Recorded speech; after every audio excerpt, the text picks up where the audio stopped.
എല്ലാവർക്കും നമസ്കാരം. Teachers mentors YouTube ചാനലിന്റെ പുതിയൊരു വീഡിയോയിലേക്ക് എല്ലാവർക്കും സ്വാഗതം. ഇന്ന് ഞാൻ നിങ്ങൾക്ക് മുന്നിൽ എത്തിയിരിക്കുന്നത് 8ാം ക്ലാസ് അടിസ്ഥാന ശാസ്ത്രം ഇതിലെ 16ാമത്തെ ചാപ്റ്റർ ജലം കെമിസ്ട്രി ഭാഗത്ത് നിന്നുള്ളതാണ്. നമുക്ക് ഓരോരോ ചോദ്യങ്ങളായിട്ട് നോക്കാം. ജലം ഘനീഭവിച്ച് ഐസാകുമ്പോൾ വ്യാപ്തത്തിന് എന്ത് സംഭവിക്കുന്നു? വ്യാപ്തം കൂടുകയാണ് ചെയ്യുക. ജലം ഘനീഭവിച്ച് ഐസാകുമ്പോൾ വ്യാപ്തത്തിന് എന്ത് സംഭവിക്കുന്നു? വ്യാപ്തം കൂടുന്നു. ജലം ഘനീഭവിച്ച് ഐസാവുമ്പോൾ സാന്ദ്രതയ്ക്ക് എന്ത് സംഭവിക്കുന്നു? സാന്ദ്രത കുറയുന്നു. ജലം ഘനീഭവിച്ച് ഐസാകുമ്പോൾ സാന്ദ്രതയ്ക്ക് എന്ത് സംഭവിക്കുന്നു? സാന്ദ്രത കുറയുന്നു. ജലോപരിതലത്തിലെ തന്മാത്രകൾക്ക് മുകളിൽ ബാഷ്പരൂപത്തിലുള്ള തന്മാത്രകൾ വളരെ കുറവാണ്. അതിനാൽ വശങ്ങളിലേക്കും ഉള്ളിലേക്കുമുള്ള ആകർഷണ ബലം കൂടുതലായിരിക്കും. ഇതുമൂലം ജലോപരിതലം വലിഞ്ഞു മുറുകിയ ഒരു പാട പോലെ പ്രവർത്തിക്കുന്നു. ഇതിന് കാരണമായിട്ടുള്ള സവിശേഷത എന്താണ്? പ്രതല ബലമാണ്. ഒന്നുകൂടെ നോക്കാം.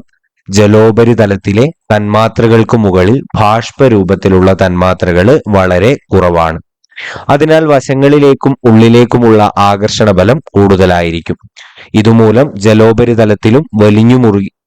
ജലോപരിതലം വലിഞ്ഞു മുറുകിയ ഒരു പാട പോലെ പ്രവർത്തിക്കുന്നു.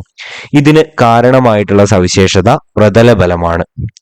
ചെറുപ്രാണികൾക്ക് ജലോപരിതലത്തിൽ ഓടി നടക്കാൻ കഴിയുന്നതും ബ്ലേഡ് ജലത്തിൽ താഴ്ന്നു പോകാത്തതിനും കാരണം പ്രതലബലമാണ്. ചെറുപ്രാണികൾക്ക് ജലോപരിതലത്തിൽ ഓടി നടക്കാൻ കഴിയുന്നതും ബ്ലേഡ് ജലത്തിൽ താഴ്ന്നു പോകാത്തതിനും കാരണം പ്രതലബലമാണ്. പ്രതലബലം ഒരു ദ്രാവകത്തിന്റെ പ്രതല പരപ്പളവിൽ എങ്ങനെ അനുഭവപ്പെടുന്നു? പ്രതല പരപ്പളവ് കുറയ്ക്കുകയാണ് ചെയ്യുന്നത്. പ്രതലബലം ഒരു ദ്രാവകത്തിന്റെ പ്രതല പരപ്പളവിൽ എങ്ങനെ അനുഭവപ്പെടുന്നു? അത് പ്രതല പരപ്പളവ് കുറയ്ക്കുകയാണ് ചെയ്യുക. ഒരു നിശ്ചിത മാസ് പദാർത്ഥത്തിന് ഉപരിതല പരപ്പളവ് ഏറ്റവും കുറഞ്ഞിരിക്കുന്നത് ഏതാകൃതിയിലായിരിക്കുമ്പോഴാണ്? ഗോളാകൃതിയിലായിരിക്കുമ്പോഴാണ്. ഒരു നിശ്ചിത മാസ് പദാർത്ഥത്തിന് ഉപരിതല പരപ്പളവ് ഏറ്റവും കുറഞ്ഞിരിക്കുന്നത് ഏതാകൃതിയിലായിരിക്കുമ്പോഴാണ് എന്ന് ചോദിച്ചിട്ടുണ്ടെങ്കിൽ അത് ഗോളാകൃതിയിലായിരിക്കുമ്പോഴാണ്. വസ്ത്രങ്ങളിലെ നൂലിഴകളിലൂടെ ജലം നന്നായി കടന്നുപോയാൽ എന്ത് സംഭവിക്കുമെന്ന് ചോദിച്ചാൽ വസ്ത്രത്തിലെ അഴുക്ക് നീങ്ങിപ്പോവും. വസ്ത്രങ്ങളിലെ നൂലിഴകളിലൂടെ ജലം നന്നായി കടന്നുപോയാൽ എന്ത് സംഭവിക്കുമെന്ന് ചോദിച്ചിട്ടുണ്ടെങ്കിൽ വസ്ത്രത്തിലെ അഴുക്ക് നീക്കുകയാണ് അതിലൂടെ ചെയ്യുക. വസ്ത്രത്തിന്റെ പ്രതലബലം കുറയ്ക്കാൻ സഹായിക്കുന്ന വസ്തുവാണ് സോപ്പ്. വസ്ത്രത്തിന്റെ പ്രതലബലം കുറയ്ക്കാൻ സഹായിക്കുന്ന ഒരു വസ്തുവാണ് നമ്മുടെ സോപ്പ്. ജലത്തിലെ ഘടകമൂലകങ്ങൾ ഏതൊക്കെയാണ് എന്ന് ചോദിച്ചാൽ എല്ലാവർക്കും അറിയായിരിക്കും. ഓക്സിജനും ഹൈഡ്രജനുമാണ്. ജലത്തിലെ ഘടകമൂലകങ്ങൾ ഏതൊക്കെയാണ് എന്ന് ചോദിച്ചിട്ടുണ്ടെങ്കിൽ അത് ഓക്സിജനും ഹൈഡ്രജനുമാണ്.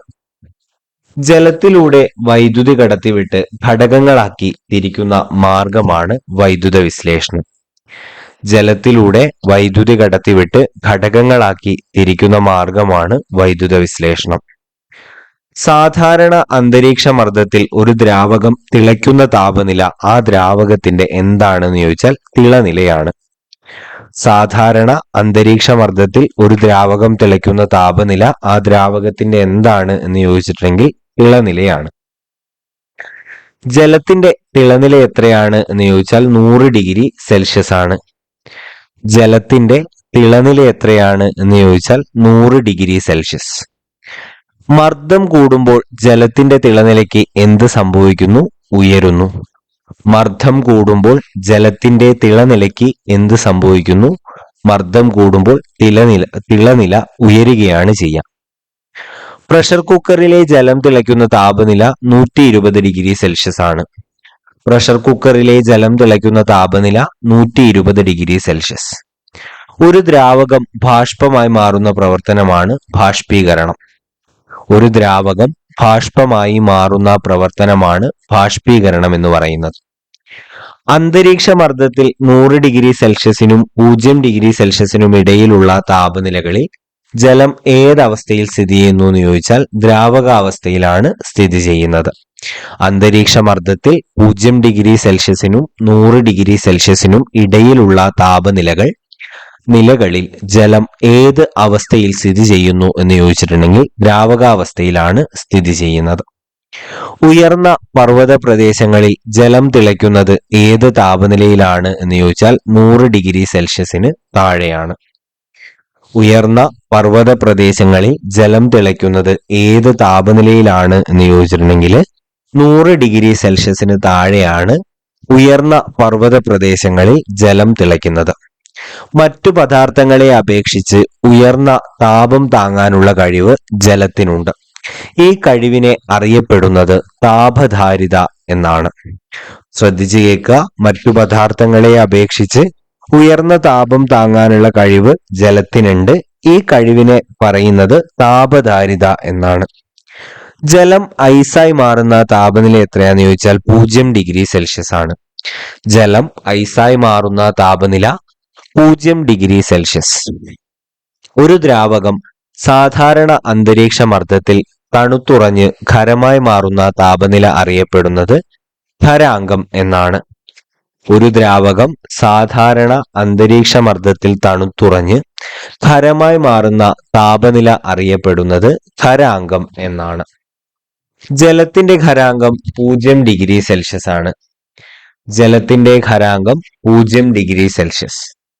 ജലം തണുക്കുമ്പോൾ സാന്ദ്രത കൂടുകയാണ് ചെയ്യുക. ജലം തണുക്കുമ്പോൾ സാന്ദ്രത കൂടുന്നു. ഐസിന്റെ ജലസാന്ദ്രത അപേക്ഷിച്ച്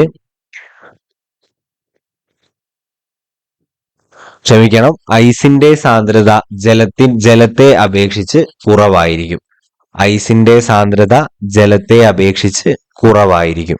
ഇങ്ങനെയാണ് ഐസിന്റെ സാന്ദ്രത ജലത്തെ അപേക്ഷിച്ച് കുറവാണ്. ജലം തണുക്കുമ്പോൾ സാന്ദ്രത കൂടുകയും തണുത്ത ജലം താഴ്ന്നു പോവുകയും ചെയ്യുന്നു. ഇത് താപനില 4 ഡിഗ്രി സെൽഷ്യസ് ആകുന്നതുവരെ സംഭവിക്കുന്നു. അന്തരീക്ഷ താപനില 4 ഡിഗ്രി സെൽഷ്യസിനേക്കാളും കുറയുമ്പോൾ സാന്ദ്രത കുറയുകയും വ്യാപ്തം കൂടുകയും ചെയ്യുന്ന ഈ പ്രതിഭാസത്തിന് കാരണമായിട്ടുള്ള ജലത്തിന്റെ സവിശേഷത എന്താണ് എന്ന് ചോദിച്ചാൽ ജലത്തിന്റെ അസ്വാഭാവിക വികാസമാണ് എന്ന് പറയാം. ഒന്നുകൂടെ കൃത്യമായിട്ട് വായിക്കുക. ജലം തണുക്കുമ്പോൾ സാന്ദ്രത കൂടുന്നു. തണുത്ത ജലം താഴ്ന്നു പോവുകയും ചെയ്യുന്നു. ഇത് താപനില 4 ഡിഗ്രി സെൽഷ്യസ് ആകുന്നതുവരെ സംഭവിക്കാറുണ്ട്. അന്തരീക്ഷ താപനില 4 ഡിഗ്രി സെൽഷ്യസിനേക്കാളും കുറയുമ്പോൾ സാന്ദ്രത കുറയുകയും വ്യാപ്തം കൂടുകയും ചെയ്യുന്നു. ഈ പ്രതിഭാസത്തിന് കാരണമായിട്ടുള്ള സവിശേഷതയാണ് ജലത്തിന്റെ അസ്വാഭാവിക വികാസം എന്ന് നമ്മൾ പറയാറുള്ളത്. തണുപ്പുള്ള പ്രദേശത്തെ ജലാശയങ്ങളിൽ ഐസുപാളിക്ക് താഴെ നിലനിൽക്കുന്ന ജലത്തിൽ ജലജീവികൾക്ക് ജീവൻ നിലനിർത്താൻ കഴിയുന്നതിന് കാരണം ജലത്തിന്റെ അസ്വാഭാവിക വികാസമാണ്. തണുപ്പുള്ള പ്രദേശത്തെ ജലാശയങ്ങളിൽ ഐസുപാളിക്ക് താഴെ നിലനിൽക്കുന്ന ജലത്തിൽ ജലജീവികൾക്ക് ജീവൻ നിലനിർത്താൻ കഴിയുന്നതിന്റെ കാരണം ജലത്തിന്റെ അസ്വാഭാവിക വികാസമാണ്. ജലത്തിന്റെ താപധാരിത പ്രയോജനപ്പെടുത്തുന്ന സന്ദർഭങ്ങൾ ഏതൊക്കെയാണ് എന്നുള്ളത് നമുക്കൊന്ന് വായിച്ചു പോവാം. വാഹന എഞ്ചിനുള്ളിലെ താപം നിയന്ത്രിക്കാൻ റേഡിയേറ്ററുകളിൽ ജലം ഉപയോഗിക്കുന്നുണ്ട്. ചൂടായ വസ്തുക്കൾ തണുപ്പിക്കാൻ ജലം ഉപയോഗിക്കുന്നുണ്ട്. ഭൂമിയുടെ മൂന്നിൽ 2 ഭാഗവും ജലമാണ്. ഇത് ഭൂമിയുടെ താപനില നിയന്ത്രിക്കുന്നുണ്ട്. ഒന്ന് വായിച്ചാൽ മതി. ജലത്തിന്റെ വൈദ്യുത വിശ്ലേഷണം നടത്താൻ ഉപയോഗിക്കുന്ന ഒരു ഉപകരണമാണ് ഹോഫ്മാൻ ജല വോൾട്ടോമീറ്റർ എന്നുള്ളത്. ജലത്തിന്റെ വൈദ്യുത വിശ്ലേഷണം നടത്താൻ ഉപയോഗിക്കുന്ന ഒരു ഉപകരണമാണ് ഹോഫ്മാൻ ജല വോൾട്ടോമീറ്റർ എന്നുള്ളത്. സോഡിയം, പൊട്ടാസ്യം, കാൽസ്യം എന്നിവ തണുത്ത ജലവുമായി പ്രവർത്തിച്ച് എന്താണ് പുറത്തുവിടുന്നത്? ഹൈഡ്രജൻ ആണ് പുറത്തുവിടുന്നത്. സോഡിയം, പൊട്ടാസ്യം, കാൽസ്യം എന്നിവ തണുത്ത ജലവുമായി പ്രവർത്തിച്ച് എന്താണ് പുറത്തുവിടുന്നത് എന്ന് ചോദിച്ചിട്ടുണ്ടെങ്കിൽ ഹൈഡ്രജൻ ആണ് പുറത്തുവിടുന്നത്. മഗ്നീഷ്യം ചൂടുള്ള ജലവുമായി പ്രവർത്തിച്ചുണ്ടാകുന്ന വാതകവും ഹൈഡ്രജൻ ആണ്. മഗ്നീഷ്യം ചൂടുള്ള ജലവുമായി പ്രവർത്തിച്ചുണ്ടാകുന്ന വാതകം ഏതാണ് എന്ന് ചോദിച്ചിട്ടുണ്ടെങ്കിൽ അത് ഹൈഡ്രജൻ ആണ്. ഇരുമ്പ് നീരാവിയുമായി പ്രവർത്തിച്ചുണ്ടാകുന്ന വാതകം ഏത് എന്ന് ചോദിച്ചിട്ടുണ്ടെങ്കിൽ ഹൈഡ്രജൻ ആണ്. ഇരുമ്പ് നീരാവിയുമായി പ്രവർത്തിച്ചുണ്ടാകുന്ന വാതകം ഹൈഡ്രജൻ. ജലവുമായി പ്രവർത്തിക്കാത്ത ലോഹങ്ങൾക്ക് ഉദാഹരണങ്ങളാണ് ചെമ്പ്, വെള്ളി, സ്വർണം എന്നിവ. ജലവുമായി പ്രവർത്തിക്കാത്ത ലോഹങ്ങൾക്ക് ഉദാഹരണമാണ് ചെമ്പ്, വെള്ളി, സ്വർണം തുടങ്ങിയവ.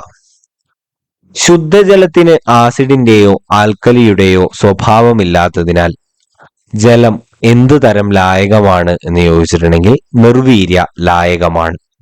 ശുദ്ധജലത്തിന് ആസിഡിന്റെയോ ആൽക്കലിയുടെയോ സ്വഭാവമില്ലാത്തതിനാൽ ജലം എന്ത് തരം ലായകമാണ് എന്ന് ചോദിച്ചിട്ടുണ്ടെങ്കിൽ അത് നിർവീര്യ ലായകമാണ്. നിരവധി വസ്തുക്കളെ ലയിപ്പിക്കുന്നതിനാലും വ്യാപക ലായനികൾ തയ്യാറാക്കാൻ ഉപയോഗിക്കുന്നതിനാലും ജലം എന്ത് തരം ലായകമാണ് എന്ന് ചോദിച്ചാൽ ഒരു സാർവിക ലായകമാണ് എന്ന് നമുക്ക് പറയാം. നിരവധി വസ്തുക്കളെ ലയിപ്പിക്കുന്നതിനാലും വ്യാപക ലായനികൾ തയ്യാറാക്കാൻ ഉപയോഗിക്കുന്നതിനാലും ജലം എന്ത് തരത്തിലുള്ള ലായകമാണ് എന്ന് ചോദിച്ചിട്ടുണ്ടെങ്കിൽ സാർവിക ലായകമാണ്. ജലത്തിൽ കൂടുതലായും ലയിച്ചു ചേരുന്ന ലവണങ്ങളാണ് മഗ്നീഷ്യം ലവണങ്ങളും കാൽസ്യം ലവണങ്ങളും. ജലത്തിൽ കൂടുതലായും ലയിച്ചു ചേരുന്ന ലവണങ്ങളാണ് മഗ്നീഷ്യം ലവണങ്ങളും അതേപോലെ തന്നെ കാൽസ്യം ലവണങ്ങളും. സോപ്പ് പതയാത്ത ജലത്തെ അറിയപ്പെടുന്നത് കഠിനജലം എന്നാണ്. സോപ്പ് പതയാത്ത ജലത്തെ അറിയപ്പെടുന്നത് കഠിനജലം എന്നാണ്. ജലത്തിന്റെ കാഠിന്യത്തിന് കാരണമായിട്ടുള്ള ലവണങ്ങളാണ് കാൽസ്യം ലവണങ്ങൾ, മഗ്നീഷ്യം ലവണങ്ങൾ. ജലത്തിന്റെ കാഠിന്യത്തിന് കാരണമായിട്ടുള്ള ലവണങ്ങളാണ് കാൽസ്യം ലവണങ്ങളും മഗ്നീഷ്യം ലവണങ്ങളും. സോപ്പ് നന്നായി പതയുന്ന ജലം അറിയപ്പെടുന്നത് മൃദുജലം എന്നാണ്. സോപ്പ് നന്നായി പതയുന്ന ജലം അറിയപ്പെടുന്നത് മൃദുജലം എന്നാണ്.